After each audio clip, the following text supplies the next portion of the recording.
অনেকেরই প্রশ্ন, আমাদের ভিডিওগুলো ভাইরাল হয় না, আপনাদের ভিডিওগুলো কেন ভাইরাল হয় না? যদি সাপোজ মনে করেন যে 200-300 ফলোয়ার যাদের, তাদের ভিডিও কিন্তু ভাইরাল হয়। অনেকে 20,000 30,000 তাদের ভিডিও গুলো ভাইরাল না, কেন ভাইরাল না? আপনি যে টপিকটা না ভিডিও বানাচ্ছেন, আপনি সেই রকম ফ্রেন্ড বা ফলোয়ার আপনার প্রোফাইলের মধ্যে, পেজের মধ্যে এঙ্গেজ করতে পারেন নাই।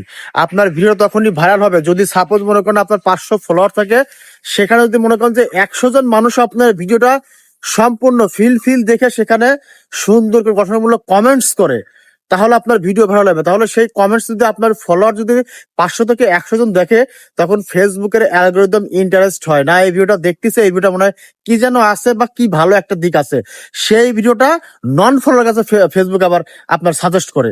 যখনই নন ফলোয়ার কাছে আপনার ভিডিওটা সাজেস্ট করবে, তখনই সেই ভিডিওটা ভাইরাল হবে। তাই অবশ্যই আপনাকে ভিডিও ভাইরাল করার জন্য আপনার প্রোফাইল পেজে এবং প্রোফাইলে যে সমস্ত বন্ধু আছে, যে সমস্ত ফলোয়ার আছে, অবশ্যই তাদেরকে অ্যাক্টিভ ফ্রেন্ড আপনাকে, অ্যাক্টিভ বন্ধু আপনাকে, অ্যাক্টিভ ফলোয়ার আপনাকে গেইন করতে হবে, যে তারা যেন আপনার ভিডিওটা দেখে, সম্পূর্ণ দেখে, ফুলফিল দেখে সুন্দর মতো গঠনমূলক কমেন্টস করে। যখনই তারা ভিডিওটা দেখবে, তখন নন ফলোয়ার কাছে ফেসবুক অটোমেটিকলি পৌঁছাবে, তখন আপনার ভিডিও ভাইরাল হবে। আপনার ভিডিও কখনোই ভাইরাল হবে না।